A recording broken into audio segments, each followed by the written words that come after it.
செய்வாயே. ஆமென். தன்னை பின்பற்றி வர ஆசை கொண்ட அனைவருக்கும் இயேசு காட்டிய பாதை சிலுவை பாதை. தத்தம் சிலுவையை சுமந்து என்னை பின்பற்றட்டும். நவநாகரிக உலகில் பல்வேறு பாதை நம் கண் முன்னே அழிவின் பாதை அலங்காரமானவை. இயேசு காட்டிய சிலுவை பாதை வாழ்வின் விடுதலை பாதை. வாழ்விற்கு வழிமுறை அமைக்க நெறிமுறைகளை புலப்படுத்தும் பாதை. சிரமமான பாதை என்றாலும் சிறப்பான பாதை. வருத்தமான பாதை என்றாலும் வாழ்வுக்கான பாதை. இயேசுவுக்கான வருத்தம் கொள்கிற நாட்கள் அல்ல, வாழ்வில் திருத்தம் கொள்கிற நாட்கள். இயேசு நடந்து சென்ற பதவிகளை நாம் சிந்திக்கிற போது மறுகிறிஸ்துவாக வாழ வேண்டும். வாழ்க்கை என்பதை போராட்டம் ஆன பிறகு போராட்டம் விடுபடுவர்கள் மனிதர்களே. இயேசு 2000 ஆண்டுகளாக உலகம் பிரச்சனைத்து வருகிற உயிருள்ள வாழ்க்கை ஆயுதங்களாலே பூமியில் புரட்சித்து விடுவிட முடியும் என்பது அன்பாலும் அதை செய்ய முடியும் என்று நினைவுக்கு காட்டியவர். தியாகம் என்று சொல்லுக்கு இவரால் அர்த்தம் பெறுகிறது. மாட்டுக்கான மலர்ந்து மரியின் மணியை தவழ்ந்து தெச்சி கூடத்தை உடைத்து நாடு முழுவதும் நடந்து ஏழைய உடையத்தில் இடம் பிடித்து அதிகார வழக்கத்தோடு போதல் நடத்தி இரவு கல்லறையை அடைந்து போடுகிறார். இராத வழக்குகளில் சிறுமை பயணத்தை தொடர்வோம்.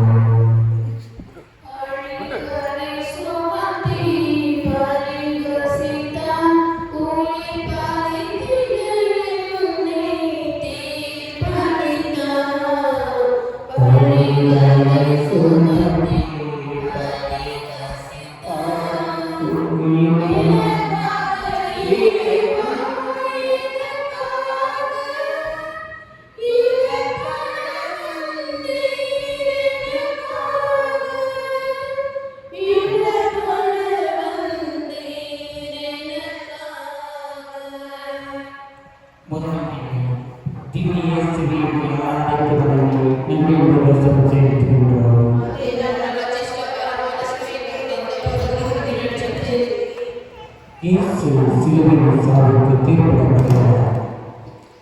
என்னுடைய மகன் இறைமகனாக இருந்தும் பாவியாகிய மக்கள் முன் நிற்கிறாரே. இறைமகனுக்கே மாறு பேசலாம், மகாராஜாவுக்கே ஏழை பேசலாம். நீதி அநீதியாக மாறுகிறதே, உண்மை பொய்யாக மாறுகிறதே. தீர்ப்பிடாதவர்கள் தீர்ப்புக்குள்ளாவீர்கள் என்று சொன்னவரைக்கே தீர்ப்பார். அதுவும் சிலுவை சாமி என்ற தண்டனை தீர்ப்பார். என் மகன் செய்த தவறுதான் என்ன? சமுதாயத்தின் நன்மதிப்பையும் பாராட்டுகளையும் தியாகம் செய்தார். அது தவறு. ஆகவே ஒருவரின் குற்றம் எல்லா மனிதருக்கும் தண்டனை தீர்ப்பார். ஒரே மனிதனின் ஏற்புடைய செயல்களால் மனிதருக்கும் வாழ்வுக்கும் விடயத்திற்கால் அமைந்தது. ஜெபம். இயேசு பேசுகிறார். நான் என்ன பார்த்தால் கூறியபடி யூதாஸ் இஸ்காரியோத்து என்னை முத்தமிட்டு காட்டி கொடுத்தார். விரைவில் என்னை கைது செய்து விலங்குகளால் கைகளை கட்டி அந்த இறைவனையை ஊழகத்தின் முன் நிறுத்தினார். விடிய காலை ரோமை ஆளுநர் பிலாத்து நிறுத்தி பொய்க்குற்றங்கள் சாட்டி என்னை சிலுவை அறையை கட்டாயப்படுத்தினார். என்னை சாட்டியால் அடித்தார்கள். முள்முடி பின்னி என் தலையில் வைத்தார்கள். செந்நிற மேலாடையை அணிவித்தார்கள். யூதரின் அரசனையை வாழ்க என்று சொல்லி என் கன்னத்தில் அறைந்தார்கள். காரின் முகத்தில் துப்பினார்கள். அவர்கள் விருப்பப்படி பிலாத்து என்னை சிலுவை அறையை ஒப்புவித்து எனக்கு மரண தண்டனை தீர்ப்பளித்தார். எங்கள் பேராயிரம் சாமி, எங்கள் பேராயிரம்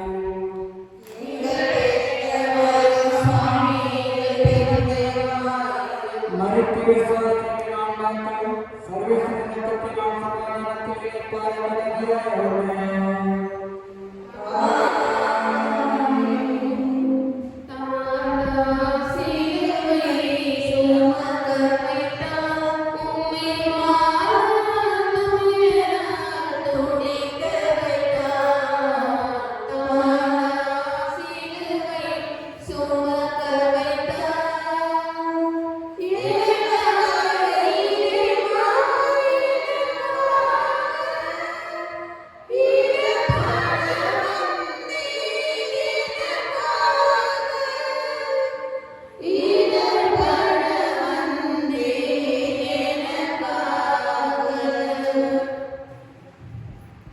பாதத்திலே திவ்ய சிலையை ஆராதித்து வணங்கி உமக்கு நன்றியை தோற்றம் செலுத்துகின்றோம்.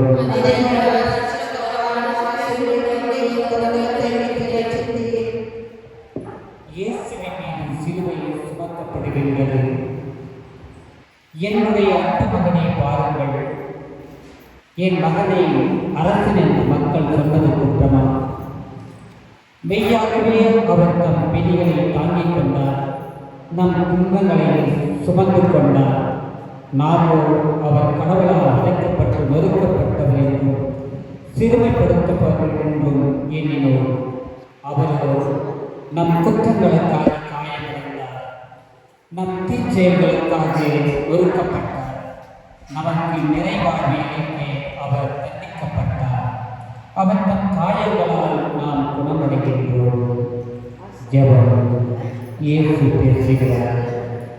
அன்று சிலுவை தீர்ப்பை பெற்ற குற்றவாளிகளுக்கு உடனடியாக ரகசியமாக தண்டனை நிறைவேற்றப்படுவதில்லை. பொதுமக்களின் பார்வையில் படும் விதம் மெதுவாக பகிரங்கமாக சிலுவையை சுமக்க வைத்து நிந்தை, அவமானம், வேதனை அனைத்தையும் அவர் மேல் திணித்து இறுதியில் அவரை சிலுவையில் அறைவார்கள். என்னையும் அவ்வாறே துன்புறுத்தினர். இப்போது எனக்கு சொந்தம், நான் சுமப்பதற்கான இந்த சிலுவை மட்டுமே. சாட்டடைகள் பட்டும் பல வகையில் அலங்கரிக்கப்பட்டும் ஏற்கனவே கலைத்துவிட்ட எனக்கு சிலுவையை தோல்கள் சுமப்பது மிக கடினமாகத்தான் இருக்கின்றது. ஆயினும் முழு மனதோடு சிலுவையை தோல்வியில் தாங்குகிறேன், சுமக்கிறேன். ஆமென். எங்கள் மேல் தயவாயிரும் சாமி, எங்கள் மேல் தயவாயிரும்.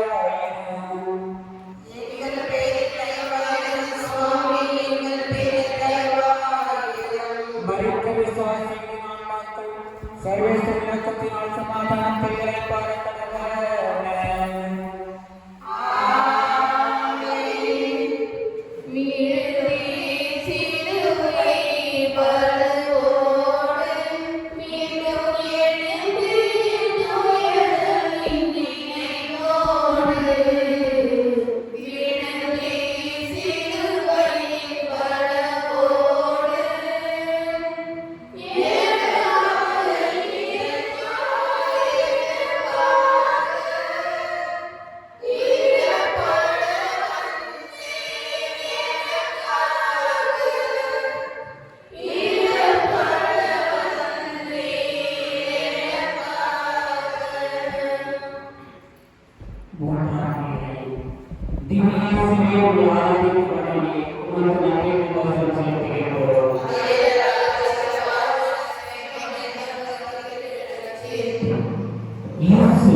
ஏழை எளியவர்கள் இல்லங்களுக்கு நுழைந்து சென்றார்.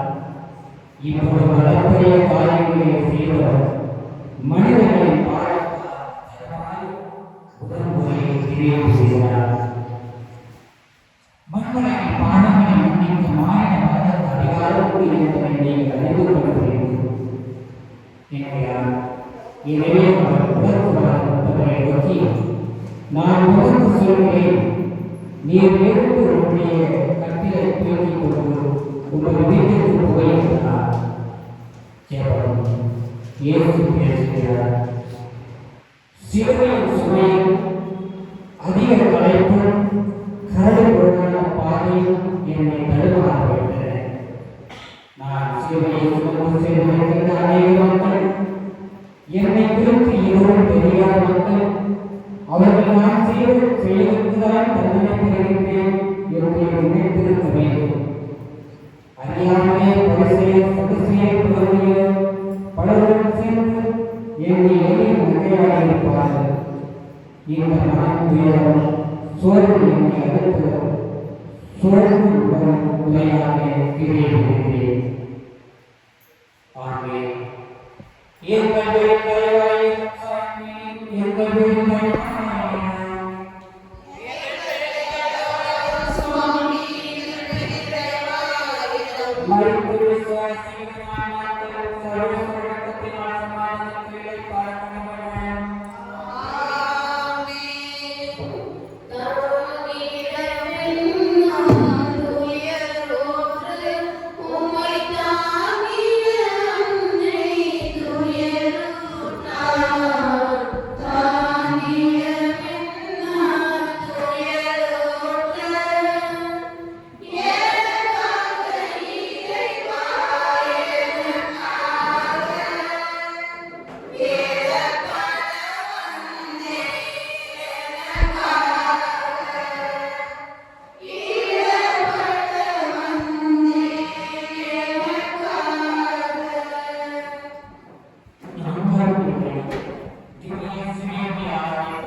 தனது சொந்த தாயை என் மகன் சந்திக்கிறார். என் மகன் சங்கியாக சந்தித்தார். அவருக்கு வாழ்வு கிடைத்தது. இரண்டு வாசனை சந்தித்தார். அவருக்கு உயிர் கிடைத்தது. பாவிகளை சந்தித்தார். மன நிம்மதி பெற்றனர். இப்பொழுது செய்த என் மகனை அவ்வாறு பயணத்தில் சந்திக்க யார் வந்தார்? உன்னை பார்க்க விரும்பி வெளியே நின்று கொண்டிருக்கிறார் என்று அவருக்கு அறிவித்தார்கள். மரியா பேசுகிறார். என் அன்பு மகனுக்கு 12 வயதான போது எருசலேம் ஆலயத்திற்கு குடும்பத்தோடு சென்றிருந்தோம். அப்போது அவர் காணாமல் போனபோது பல இடங்களில் தேடினேன். ஆலயத்தில் அவரை கண்டபோது தந்தையின் பணியில் ஈடுபடுத்திக் கொள்ள வேண்டும் என்று சொன்னார். அவனை மறந்து பேசவில்லை. இன்று படைவீரர் நடுவே குற்றவாளியாக காயப்பட்ட முகத்தோடு சிறுவை சுமந்து கொண்ட என் மகனை கருணைப்பட்ட பார்த்தேன். அந்த இறைவனின் திட்டத்தான் என்பதனை புரிந்ததால் நான் மௌனமாகி இருக்கிறேன். ஆமென். எங்கள் சுவாமி எங்கள்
இவர்களெல்லாம் எங்கே சென்றார்கள்?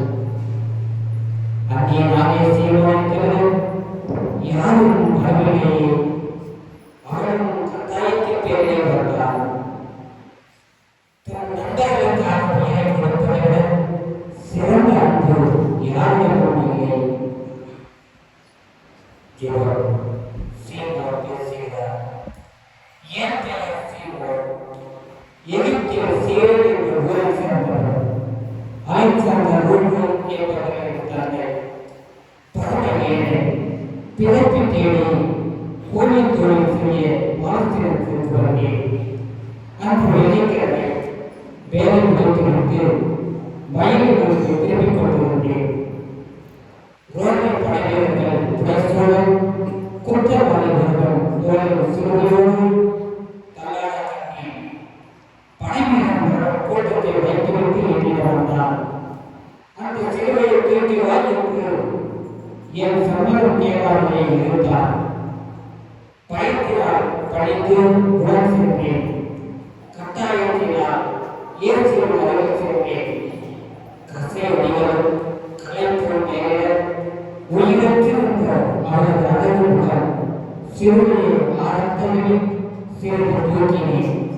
அன்புடன் பார்த்தார் இயேசு. என் ஆயுள்கால பாடல்கள் மன்னிக்கப்பட்டன. அந்த பாடலின் பாதையும் சிறப்பாக தெரியவில்லை. மனமகிழ்ச்சியோடு உடன் சுமந்தேன். ஆமென். எங்கள் தேவாலயம் சாமி, எங்கள் தேவாலயம்.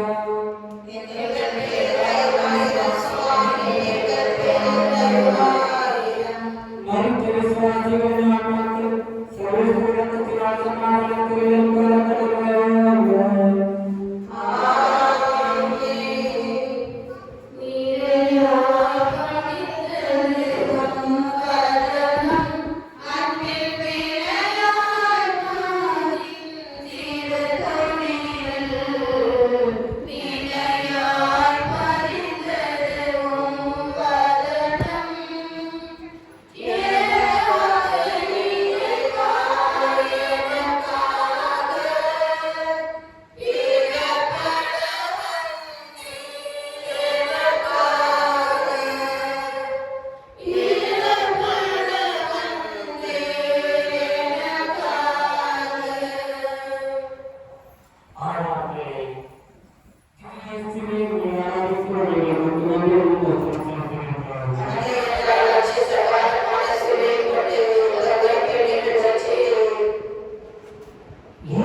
வேலையாலும் கலையிலிருந்து காணப்படுகின்றது.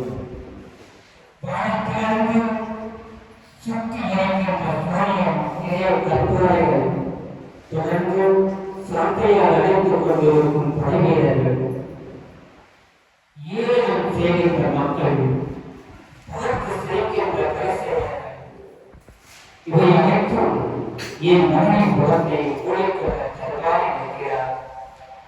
என் நினைவில் பிரச்சனைக்கு விவரிக்க வந்தவர்கள் என் மகனின் உலகையும் குறைக்கிறார்.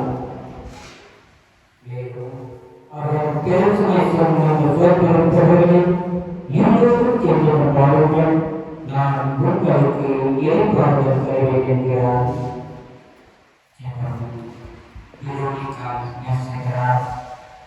நான் இயேசுவுக்கு அறிமுகமாக வந்தார்.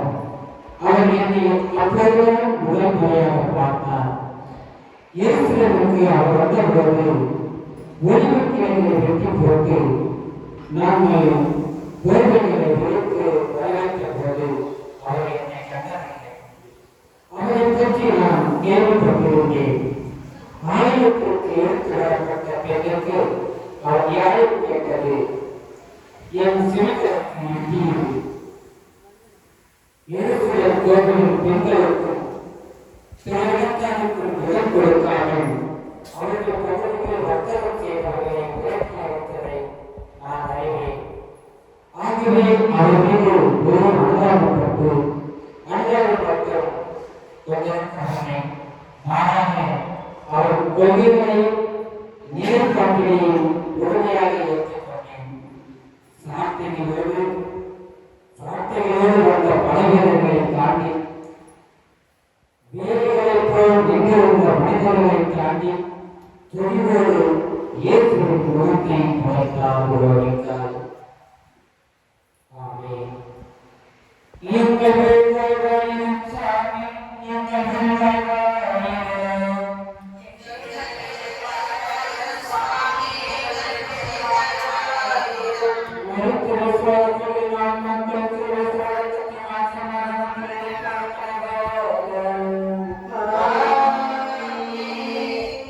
Oh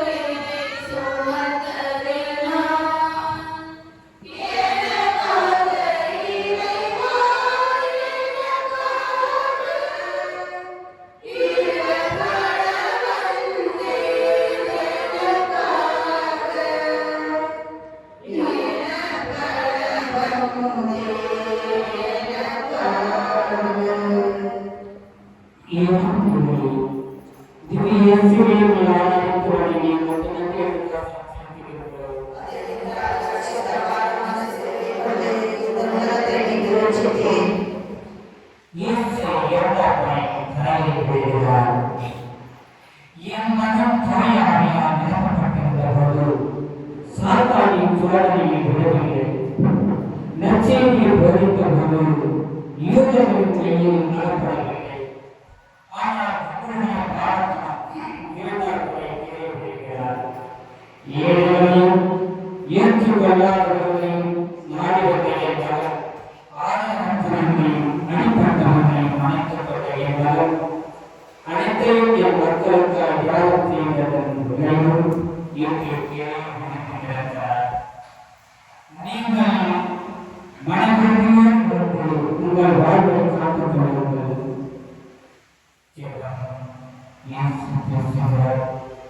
சீமான் உனக்கு உதவி செய்ய நிர்பந்திக்கப்பட்டார். அந்த உதவி அதிக நேரம் இருக்கவில்லை. தேவைக்காக இறக்க செய்யப்படுவதற்கு உயரத்திற்கு அதிக நேரம் கை கொடுக்கவில்லை. திருப்பதி பலவீனமாக்கி நிலைமைக்கு தனமாயினி கனத்த சிறுமையும் காயப்பட்ட உடலும் சென்னை இரண்டாவது விஜயம் தள்ளிவிட்டது. விழுந்து விட்டதை நான் ஒரு பிரச்சனையாகவே கொள்ளவில்லை. மீண்டும் எழுந்து விட வேண்டும் என்கிற எண்ணமே மனதில் வளர்ந்து கொள்கிறது. இருந்தேன் எனது லட்சியம் நிறைவேறும். கடவுள் திட்டம் முழுமையாக தொடர்ந்து நடந்தேன். ஆமென்.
இன்றைய நமது உலக வாழ்வில்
கடந்து சென்ற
எங்கள் கருவாயிரும் சுவாமி, எங்கள் கருவாயிரும்.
தந்தையே, உமக்காய் எல்லாமே ஒப்படைக்கின்றேன்.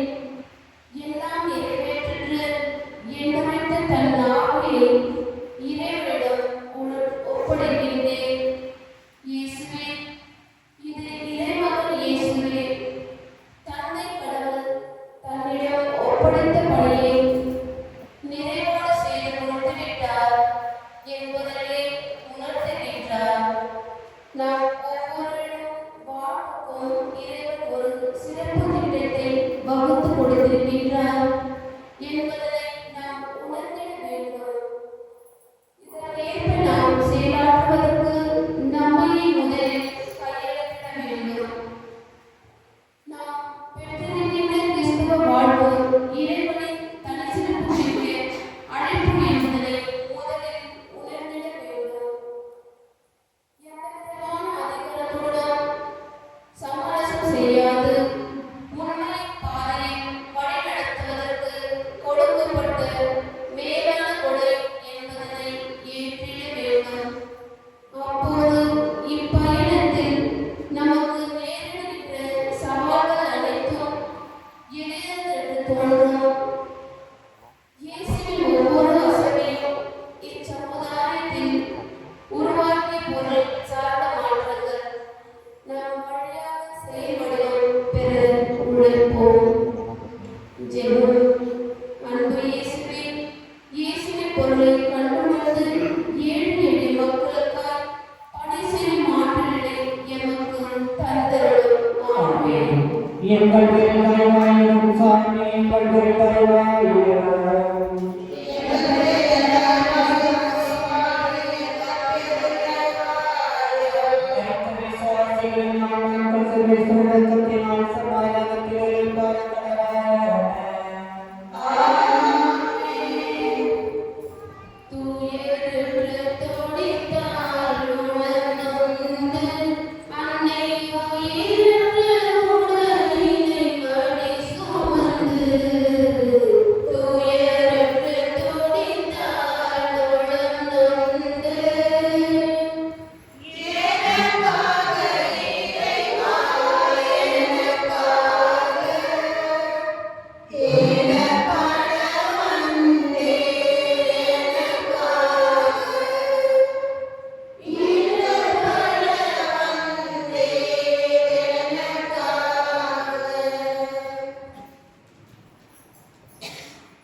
அன்னை மரியாளின் உடனிருந்தோடு பிணையினை ஆரம்பித்து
எங்கள் பேரில் தயவாயிரும் சுவாமி, எங்கள் பேரில் தயவாயிரும்.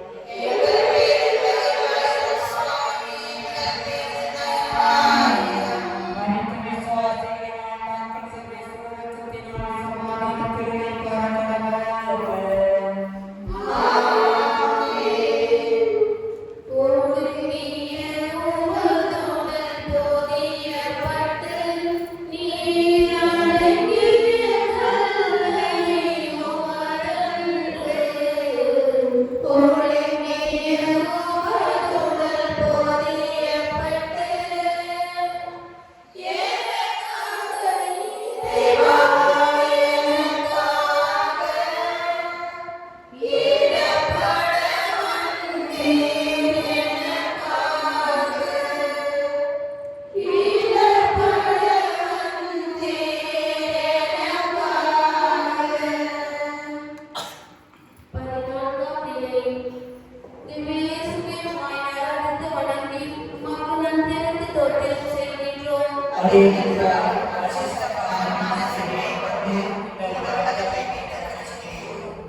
இயேசு கல்லறையில் அடக்கம் செய்யப்படவிருக்கிறார். உலகில் மிகுந்த செல்வ செழிப்பு கொண்ட இடம் கல்லறைகள் என்பார்கள். ஏனென்றால் பயன்படுத்தப்படாத திறமைகள், ஆற்றல்கள் இங்கே குவிந்து கிடக்கின்றன. நமது உலக வாழ்விலும் நமது உள்ளத்தின் தேவையற்ற பல விஷயங்கள் குவிந்து கிடக்கின்றன. நாம் இவற்றை தேடுவதிலும் இதற்காக நேரம் செலவிடுவதிலும் வாழ்வை விவரம் செய்கின்றோம். வாழ்விலுடைய காலகட்டத்திற்குள் ஆக்கப்பூர்வமான செயல்திட்டங்கள் பலவற்றை வகுத்திடுவோம். நமது வாழ்வின் இலக்கை ஏழை எளியவருக்காய் உருவாக்குகின்றோம். அமைதி, அன்பு, சமத்துவம், சகோதரத்துவம் போன்ற நல்ல விழுமியங்களை மலர கடுமையாக உழைத்திடுவோம். வெற்றி என்பதை விடுவித்து நிரந்தரமான அமைதி என்பதற்காக பணிகளில் நம்மையை இணைத்திடுவோம். நமது வாழ்வு எளியோர்களின் முன்னேற்றத்திற்கு உதவட்டும். ஜெபம்.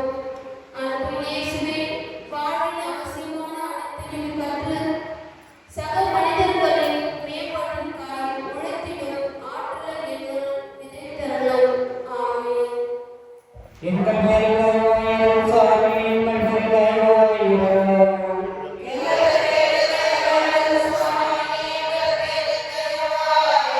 மனித விசுவாசிகளின் ஆன்மாக்கள் சர்வேஸ்வரத்தினால் சமாதானத்திலே காணப்படுவார்கள். மறைநூலில் எழுதியுள்ளவர் கிறிஸ்துவின் பாவங்களுக்காக அடக்கம் செய்யப்பட்டார். மறைநூலில் எழுதியுள்ளவர் போராட்டால் உயிருடன் எழுதப்பட்டார். பின்னர் அவர் கேட்பார்க்கும் அதன் பின் பள்ளிக்கூடத்தில் தோன்றினார். ஜெபம். நமக்காக வியாபாரம் செய்து முடித்து எங்கள் தேவைகளை சந்தித்து எங்களை பராமரித்து பாதுகாத்து வரும் பலனை நாங்கள் வேளையில் உமது திருப்பாடுகளில் பங்கு கொண்டு எங்கள் பூர்வ வாழ்க்கையை தியானித்து கிருபை நோக்கி எங்களுடைய பாவத்தினால் நீர் எத்தனையோ அவமானங்களையும் கஷ்டங்களையும் அனுபவித்து உமது திருச்சிலுவையின் வழியாக எங்கள் பாவங்களை கழுவி மீண்டும் இறைவனின் மக்களாக திகழ உதவி செய்து அதற்காக நமக்கு நன்றி கூறுகிறோம். ஆமென். நமது பரிசுத்த பாவங்களுக்காக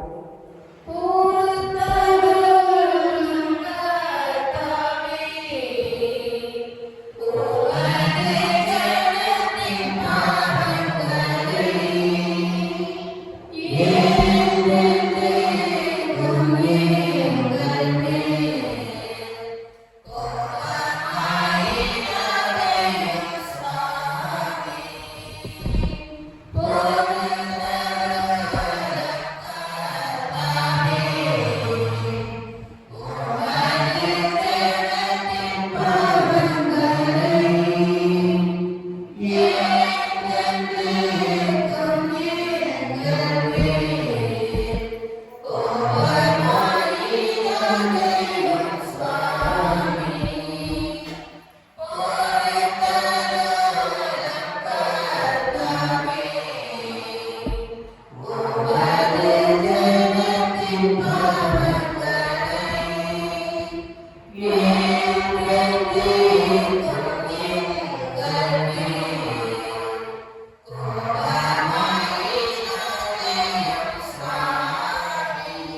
தந்தையே, உமது பெயர் தூயது, ராட்சியம் செய்வதை நாங்கள் மன்னிப்பது போல எங்கள் கடமைகளாகி எங்களை சோதனைக்குட்படாதே, தீமைகளிலிருந்து எங்களை மீட்டுத் தள்ளும்.